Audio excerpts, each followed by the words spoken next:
Welcome in. It is week number 3, episode 3 of Buccaneer Insider. My name is Killian McClatchy. My partner, as always, Nicholas Case. And we got to remind you, we want to special thanks, East Bay Deli, helping us put this all together. And we've got a real fun episode for you this week. We've got the assistant coach for the women's basketball team, Deon Craig. We love talking to Deon. He's always a ton of fun to chat with. So it was always good getting to catch up with him. I love Deon, man. He's one of the people that comes into the office frequently just to, shoot it, and he's awesome. And he's one of my favorite people. Yeah, so we've got Deon, and then we also have some 2 fresh faces that I think a lot of people really haven't gotten to know a lot about. The head soccer coach, the new head soccer coach, Jose Gomez, and the assistant coach, Jessica Monarch. They've been here for They really got brought in January right before all this happened, so it was really interesting to get to talk to them and see how they're doing and what they're doing to try and build a program. Yeah, I think Jessica was literally brought aboard a week or 2 right before everything started, all the dominoes started falling. So she is fresh. Jose came in right around the start of the year. He's brand new. We were both excited to get to know him because nobody did. Yeah, and so it was great chatting with both of them. We're going to start off, though, with Deon Craig. So here's Deon, and we'll be back in just a few. Welcome in. It's our first guest of this week, number 3 of Buccaneer Insider. We've got the women's basketball assistant coach, Deon Craig. And Deon, welcome in. It's great to see you again. Nice to be with you two again. After doing a game this year, I think this is going to be more fun than the game. Yeah, and we miss you coming by the office so much, man. It just those little hangouts. It's really those things you take for granted that we're missing now. Isn't that the truth? Deon's the guy. He comes in. He's breaking down basketball for us and teaching us just like he's teaching the players out there. So, we'll just get right into it. What have you been up to these last month and a half or so since everything's kind of been shut down? Really just up until this week doing a lot of recruiting, finishing up this last class and watching a lot of our film, kind of things that we can improve on for this next season. And then just talking a lot to the coaching staff, kind of what we think things that can happen this next coming year, kind of putting this season behind us, really moving forward, those kind of things, and connecting with the team. Yeah, we are in a recruiting dead period for the next week to 10 days or somewhere along those lines. What will you be doing to fill your time in those times?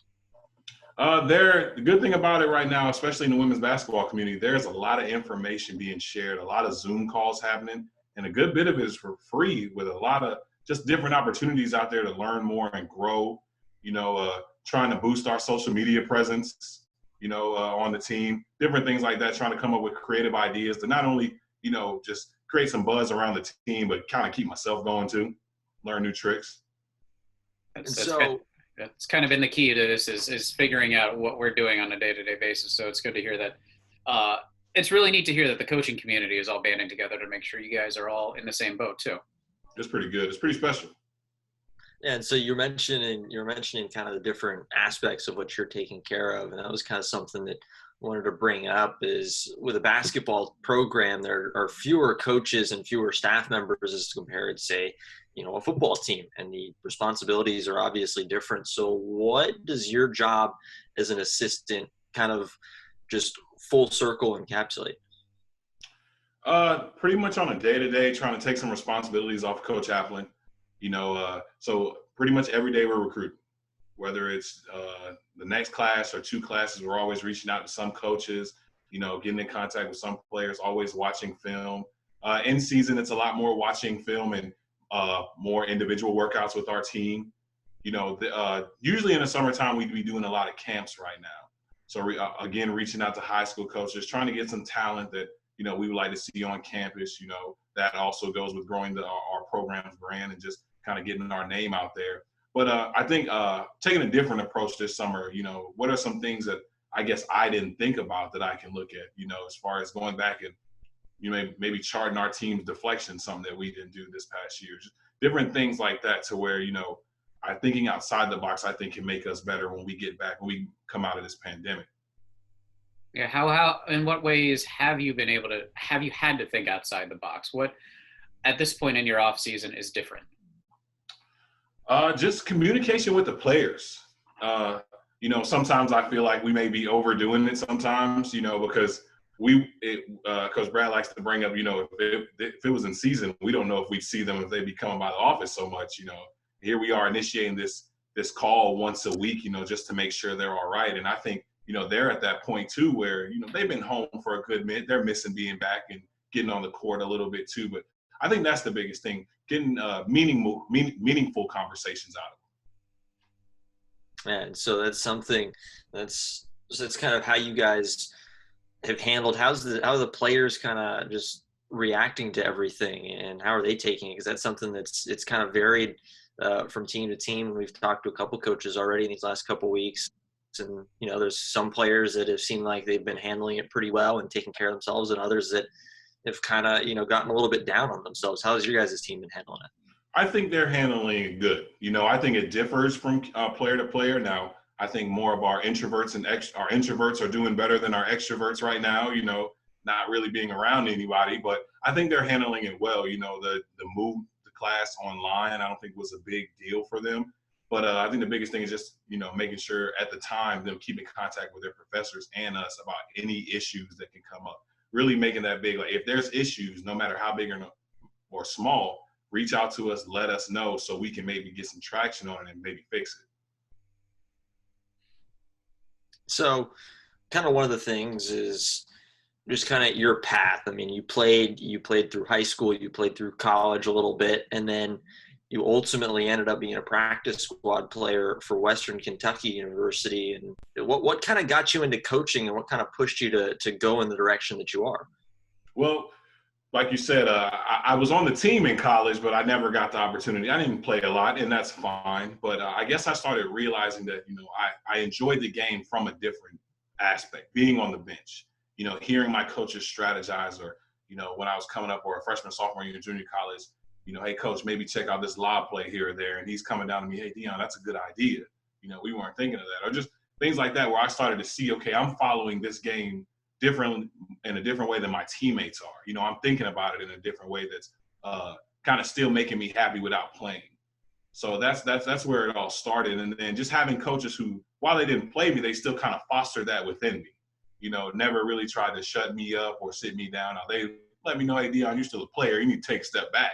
But still fostering that and just, bringing that up out of me, making me get out of my comfort zone and reach out to different people. I think that was the biggest thing that really helped me throughout my journey.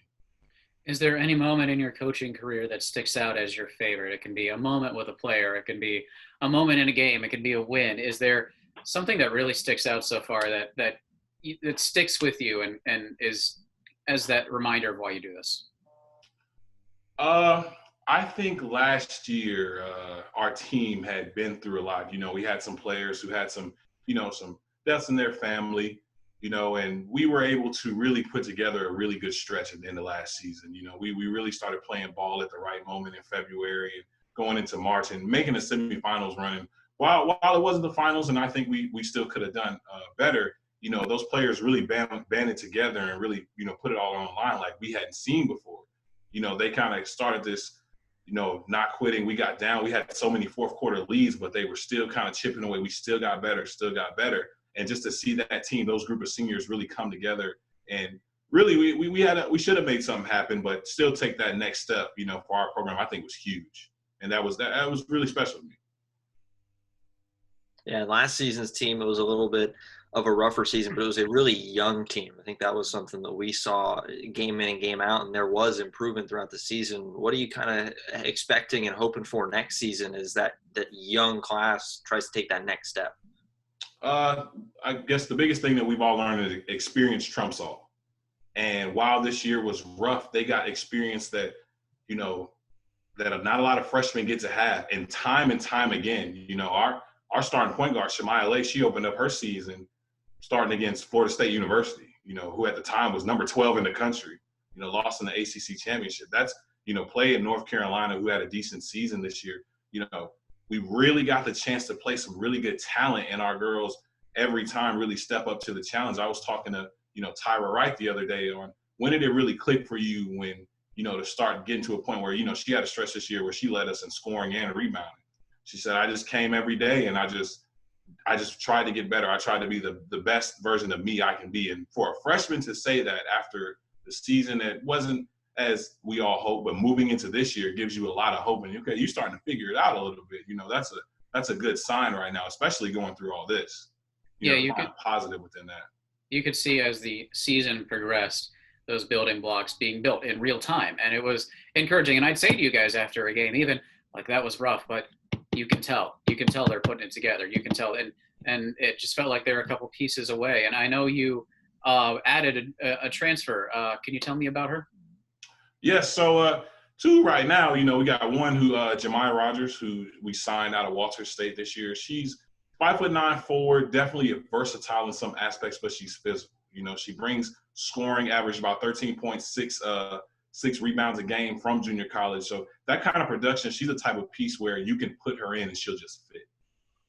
She just makes plays happen with the ball or without the ball. So that's big for us too. And then adding in our transfer who had to sit out this year, Alicia Faye from Wichita State. She was able to every practice really raise the competitive level in our practice on a daily basis. And that's another step. You talk about a building block. That's a huge building block going into next year as well. So stepping a little bit away from the basketball aspect, you mentioned how a lot of your sort of quarantine, your self-isolation life has still been revolving around basketball. What have you been doing not basketball related? Well, right now, about 3-4 weeks ago, we got a new puppy. So we named her Mamba Sita in honor of Kobe. So, she's keeping us on our toes every day of the week. Unfortunately, I had to push my wedding back a few months. So planning that out, that's an everyday thing, and just little things like this Jordan documentary has been huge for me. I literally went back and watched every episode like 3 or 4 times a day, on top of the highlights. It's just adding so much context to the videos I've watched all my life. So those things are really things that have just been huge and just really kept the excitement going for me. I was going to ask you about the wedding, if that got pushed back or not. Now, the Jordan doc, you work with Fred Applin. Yes. He will name drop like it doesn't matter. Have you heard anything or had a chance to talk to him about this Jordan doc? I want to have him on the show at some point to go over some of this, but I know he has dropped Jordan's name more than a few times to me. I have not, and I probably should have. You talk about, one of the biggest Carolina and Jordan fans that I've known, that I've ever met. Coach Applin is it. And I'm sure, he's on the edge of his seat, but, he'll probably say the same thing that's like my dad said. He's lived through it. He watched that stuff real time. So it just may be really cool for him, to kind of remember it, but, he saw it real time. I just know I'll have a conversation with him and he'll drop, oh, yeah, I was hanging out with Ken Griffey Jr. And, yeah. Oh, yeah, or at this party, MJ was there. And I'm just like, all right, just drop those names, Fred. Hey, Coach Applin's been around. He's got a picture with Will the Stilt in his office. You don't see those too much. Yeah, always talking about his time at Texas and everybody he knew there. And, yeah. I want to talk to him. And he is on the short list of people to have on in the future. And that conversation will be 90% The Last Dance. And then maybe 10% of what's going on. I tell you, and he's probably got some great stories about those guys coming back and playing pickup too while he was there. Oh my goodness, probably good. Well, I was gonna say, you mentioned pickup. Well, it's kind of a fun question. If you could end up playing, if you had to play one-on-one against anybody, who would you pick? I would lose very bad, and I wouldn't have a snowball's chance. But my favorite player of all time is Shaquille O'Neal. I mean, I wouldn't have a chance unless I got the ball and he had to step out and guard me. But if he gets ball first, it's a wrap for me. Okay, I'm going to name drop for a second. This signed thing on the wall here is a unique item. It is probably the only one in existence. It is a Charlotte Bobcats preseason guide signed by Shaq and LeBron from when they did a preseason game here. I had a media pass. I was in radio at the time. I was nervous talking to Shaq because he is I'm not a tall man, but he is the only person I've ever been physically imposed by. Just standing in front of them talking to him. I was holding that guide nervous, and he just grabs it and signs it. So I'm like, all right, fine. I blend in with the ball boys because I'm their size, because they're all teenagers, and I'm 5'6" on a good day. Yeah. And just put it out there when LeBron is just signing things and have him sign. So it is framed in my man cave here. I will tell you, you have no chance. Hey, I'd probably lose as quickly as I could and see if I could pick that man's brain about business ideas and basketball in general. I mean, look, you could always just go with like the hack a Shack, try to send him to the line, play it that way. I could, but in clutch time, he'll make them. He'll make them. Well, I was gonna say, Nick, I don't know if you've got anything else for Deon. I think that's it, man. I think it was great to talk to you. It's been too long, man. I appreciate it. I miss you guys very much. I miss Buck Nation. I was so excited to watch some softball and baseball this spring and some football too. So I'm excited for everybody to get back home on campus, and we can get this thing rolling for 2021 season. All right. Well, we'll thank assistant coach for women's basketball team, Deon Craig. Thanks, Deon. We'll definitely talk to you in the future. Thanks, guys. I appreciate it. That was the assistant basketball coach for the women's team, Deon Craig. And like we said, it's always a ton of fun to talk to Deon. Going with Shaq, I mean, that would be a tough one-on-one. It'd be a tough one-on-one for everyone, everyone actually. Just get the whole group together. We're still going to be a tough one-on-one. Also, I feel bad because I'm not in the beard brigade right now like you guys. Yeah. I trimmed right before this, and it took a little too much off. So I felt kind of left out. Well, I mean, look, I've seen you. You're able to grow a pretty good beard. I'm sure give it a week or two, and you'll be back. Yeah, next week we already have our guest planned. It'll be back and better than ever. Perfect. Well, we're gonna move on. We want to remind you, East Bay Deli, presenting sponsor of Buccaneer Insider. So big thanks to them. We're gonna get to our second interview with head soccer coach Jose Gomez and the assistant coach Jessica Monarch. Welcome in. We got two more guests here, some fresh faces that I think a lot of people haven't really gotten to know just yet because they are brand new. We've got the head soccer coach, Jose Gomez, and assistant coach, Jessica Monarch. Welcome in. And it's really awesome to finally get to see you guys, and especially after these last couple months. Yeah, it's been pretty busy, even though all the students have left for a while, but it's nice to kind of at least hear y'all's voices again. It's been a while. Yeah, and for some of you, like Jessica, this is kind of your first real introduction. I know I've encountered you maybe twice before everything happened. So really, welcome aboard. Yeah. Thank you. Really happy to be a part of it. It's definitely unique circumstances this spring, but it's been a good spring still. Yeah, so we'll just talk about the spring. What have you guys been up to? It's kind of the basic question that we've been asking everybody to start off, but it's been a little different. Everybody's been kind of self-isolating a little bit. So what's been up? Well, I guess I'll get the show going. I've been pretty busy personally. I know my arrival was mid-January, and then we had a little preparation going into the spring, and then obviously all the quarantine got set in place. But it's been enjoyable in the sense that I was separated from my family for a while during this job transition, and so my family came in just the same time as this quarantine started to take shape. So I've gotten a lot of quality family time with my kids, my wife, and that's been a real blessing, to be honest with you. And so just getting acclimated to Charleston as well, just getting to know the pockets and the areas, and getting to know a little bit more about the university as I kind of go through this transition. And it's a little bit different in the sense of getting to know people like yourselves and the people in the Charleston Southern community, trying to establish relationships and following protocol in terms of trying to get things done and prepare for the fall. But overall, the quarantine's been good, been able to communicate with the team. Jess and I have done a pretty good job, I think, in terms of trying to communicate with them, and hopefully the team feels the same way.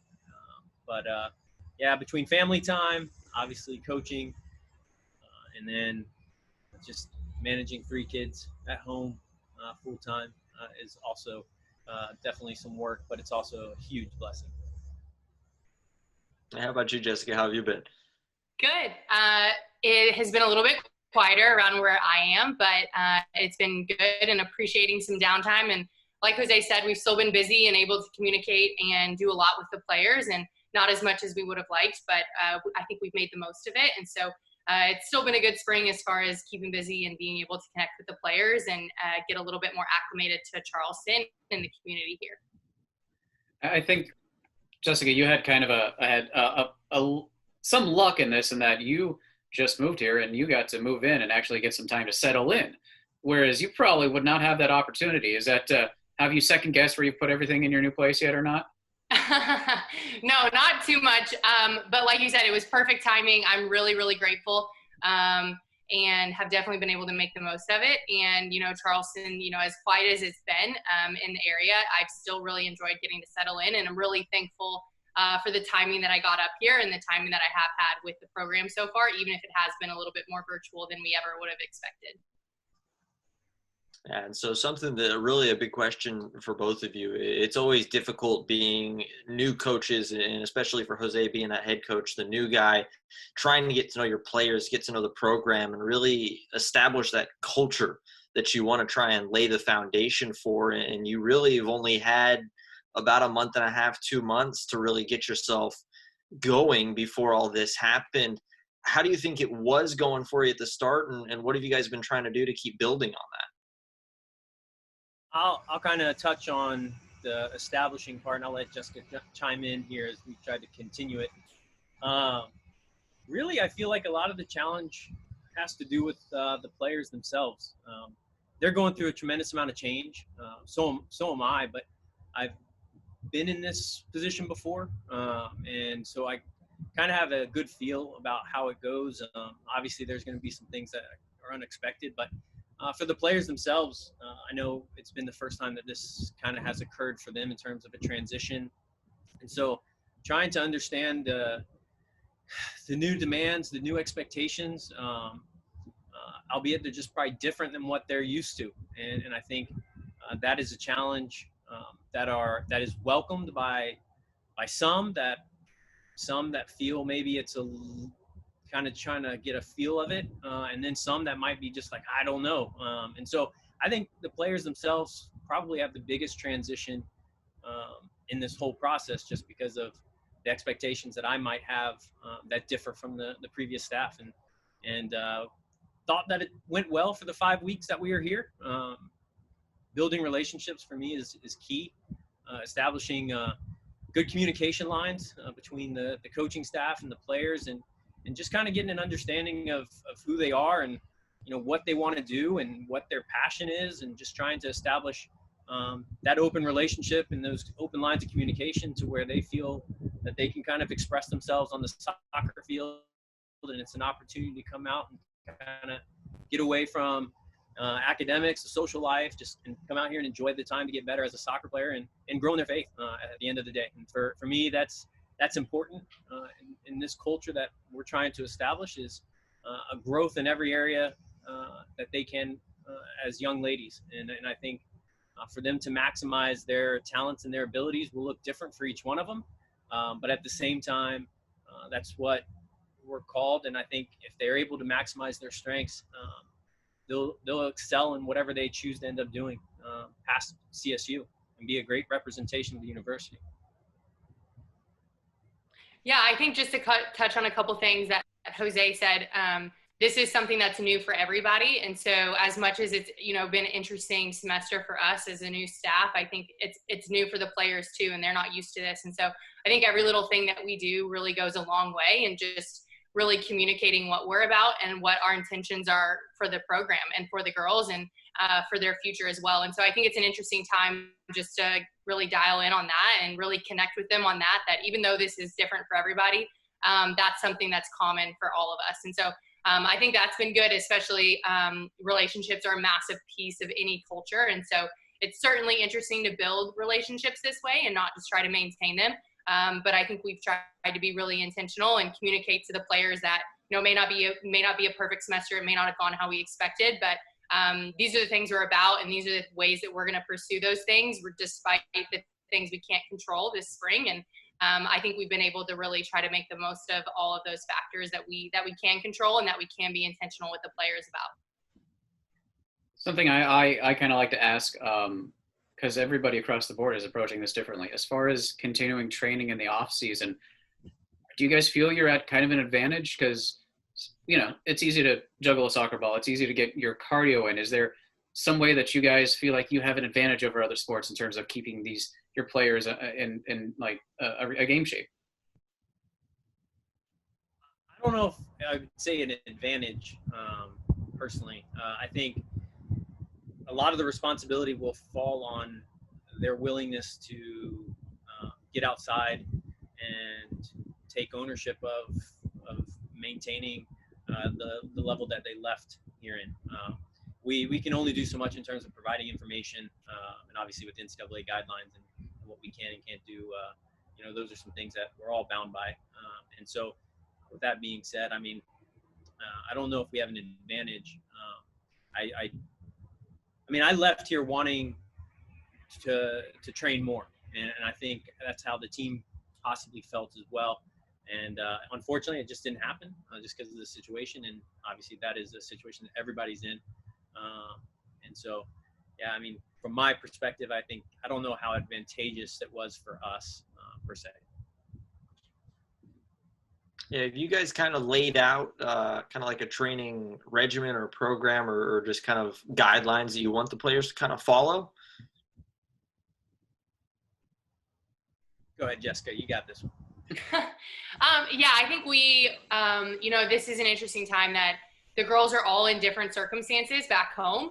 The girls are all trying to navigate this in their own ways, and it's all affecting them really differently as well. And so I think, we've extended a lot of grace as far as, I think from a holistic perspective, making sure that they're maintaining what they need to do to first, obviously, be healthy emotionally, spiritually, first, that then they can pursue the relationships with their family or whoever it is that they're back home with right now, since they're not together on campus.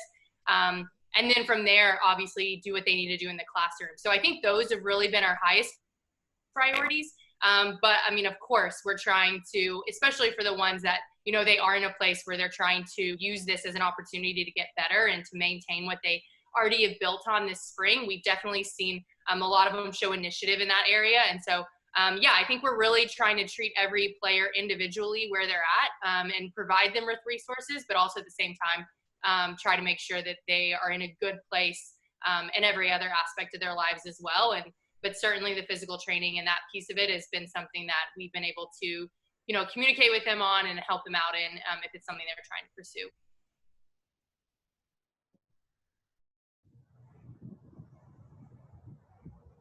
And so something kind of wanted to go into was your guys' just how did the both of you get into coaching? I mean, you both played collegiately, and coaching. You guys have been pretty successful everywhere you've been so far. Kind of what got you into it?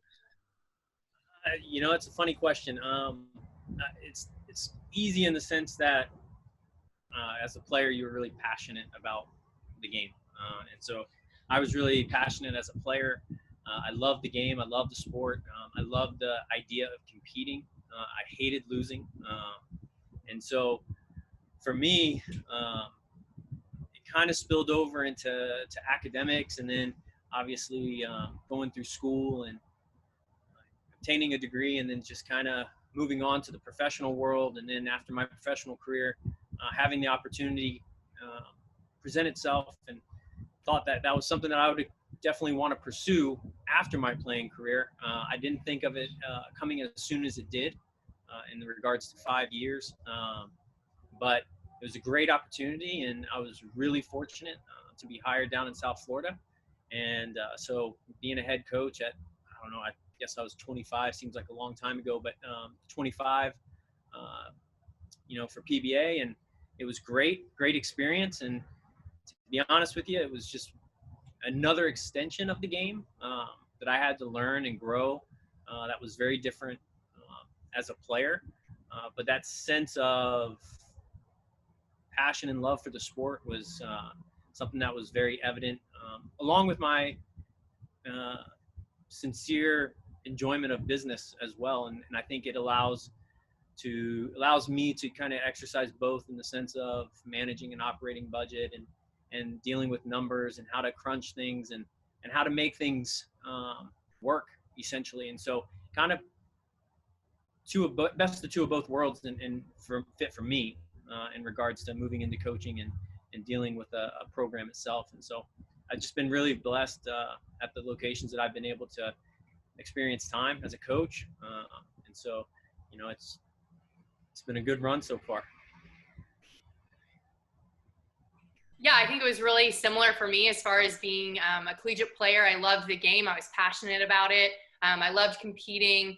I loved being a part of a culture and being a part of something bigger than myself. And it wasn't necessarily always a plan to get into college coaching or to get into coaching, but it was something that just made sense when I finished playing, because I was extremely passionate about the game, but also the people that I had come across and then that I'd gotten to know, and the relationships that I formed, that it really allowed me to just stay in the game and to continue to invest in people and relationships and meet new people and all of these things that kind of filled my bucket in the ways that I, wanted to live my life. It really allowed me to kind of pursue all of those things, which was really great. And then, the learning process and the growth piece of that, there's always more to learn. The game is always changing, and just, kind of get to invest in that piece of it as well, and kind of be a part of that process and watch it grow and develop over time has been something that I really enjoy. And I like pursuing that. And then I think knowing that it's always going to be there, like it's never going to be stagnant as well. And college is obviously a really interesting piece of time in every student athlete's life. And so to be able to invest in those relationships and those women like my coaches did when I was a player is really rewarding. And so I think for me, that's kind of what brought me into it, and also what has kept me in it as well. Yeah, as you head into your first season, with the hopes of a much longer tenure, what are you hoping to build at Charleston Southern? A strong culture, one that allows the individuals to really grow. That will enable us to collectively perform at our best. And so ideally, there's championships to be won. There's obviously games to be won. But at the end of the day, my hope is through this interview that establishing solid relationships and building a strong culture and a program will hope to overflow on the field. And I love soccer. I love the game. And as Jessica mentioned, the tactics and the game is changing. And I love every aspect of that. And I've been blessed to be around a lot of people that have been able to pour into my life in that regards and spiritually as well. But the moments that I recall as a player were those trips or road trips to, Colorado or New York or overseas, or the bus ride, this event that happened there. And those are the things that you start to recall and you remember, and those relationships that you establish. And so, I like to say you'll learn that, yes, it's about soccer, but it's a lot more than that. That's my hope here, is that it's a little bit more than the game of soccer, and they establish a good understanding of who they are, what God has in store for them, the limits that they can reach, whatever passion or whatever profession that they want to enter in. And so, and I hope to win some games along the way. I mean, I don't want to, I don't want to sugarcoat it. I want to win. As I said, I hate to lose, and I want to win. But I honestly would love to see a group collectively, year after year, strive to be their individual best that allows us collectively to perform at our highest level that we're able to here at Charleston Southern.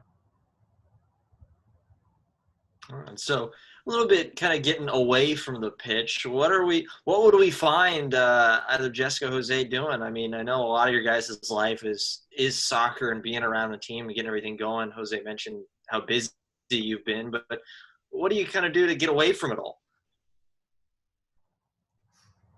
I mean,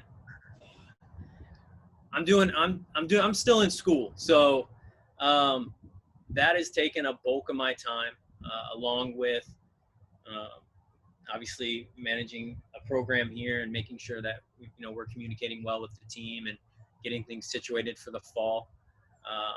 And obviously spending time with my family and investing into my children as well. And I think the busyness of that, I think we've explored a lot of trails here in Charleston. It's a beautiful city. I've really enjoyed getting down here, and the weather is unbelievable. And so we've been really fortunate to have the ability to kind of go outside and exercise and enjoy the outdoors. And so daily, really, it's just kind of getting jobs done that need to be done, whether it's, here at Charleston Southern, whether it's through school. We're also obviously going through identifying and purchasing a house. So that's taken up a lot of our times. And, looking at homes during this COVID situation is pretty unique, come to find out. But yeah, I mean, so it's been a lot in regards to just the transition. So I've been easily busy here since my time in quarantine. Yeah, like Jose mentioned, I felt pretty busy as well. The weather has been absolutely beautiful here in Charleston. It's a pretty unique and special city. So to be able to get out and explore a lot, be outside, walk the trails and the bridge, and a lot of those things I've really, really enjoyed getting to do some of that, especially with as good as the weather's been.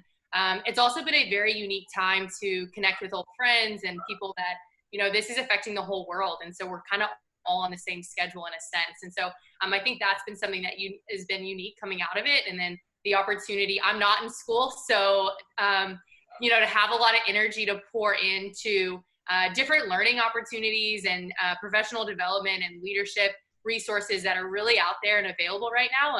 It's kind of one of those things that we always talk about, we wish we had more time for. And I think whenever you care about those things and you're passionate about them, it is interesting because now we have the time for it. So to get to pour into that and get to kind of invest in some of those resources has been really unique and also helped us stay really connected, I think, to, the bulk of why we do what we do. Yeah, I keep joking that I told my wife at the beginning of the year I would spend more time with her, rest more, and work less. And the monkey paw definitely granted me that wish, Not quite in the way I wanted, but here we are.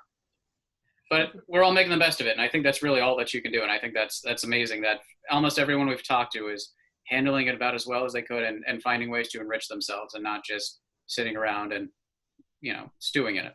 And I think that's awesome. Yeah, we're blessed. I mean, I'm very fortunate, and I know there's a lot of people struggling and going through a hard time right now, whether dealing with the ramifications of it or actually dealing with the virus itself. So, recognize that we've been very fortunate during this time. Well, I don't know, Nick, do you have anything else for him?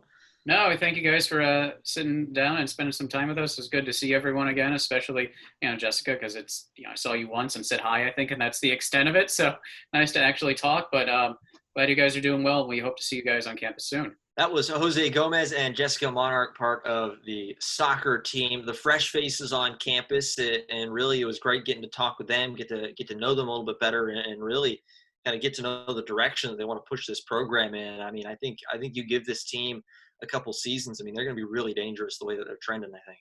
Yeah, and just in general, it's nice to spend 20 minutes actually talking to them because they're busy, we're busy. All we get in the hallway is, hey, Jose, how's it going? Hey, Nick, how's it going? And that's really all you get. So it's nice to have a chance to sit down and actually get a heart-to-heart with these guys that goes beyond just a passing fancy in the hallway.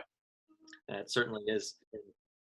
It certainly is. And the other thing, it was absolutely beautiful on campus today. I mean, Jose, there's not a cloud in the sky. We were talking when we first got in there with him. It looked like it was a Zoom background. That's how just serene it looked out there. The grass is green. Everything's looking good. I was first crazy jealous of the view from the balcony of whatever home or apartment he had. And then I realized it was, oh, wait, it's campus. I miss campus, man. I haven't been on campus in about 2 months, and I didn't realize how much I missed it until I saw that shot. And, a day like today, I'm looking out my window here, and I'm like, you know what? Let's wrap this up so I can go outside for a bit. Yeah, it's beautiful, and get outside. That's what we encourage everybody to get out there. Don't forget East Bay Deli. They're still open. They're accepting takeout orders, so you need to get something to eat. Go over and check them out. We got to give them a huge shout out and a special thanks for helping us out with this. But I think that's it for episode number 3 of Buccaneer Insider. As it was another great week. We got another good one coming up next week. Got a couple fun interviews planned, and I think everybody's going to really enjoy it. Yeah. Now let's wrap this up so I can go outside and enjoy the day. All right. Well, for my partner, Nick Case, my name's Killian McClatchy. Thanks for joining us again this week. We'll see y'all next time.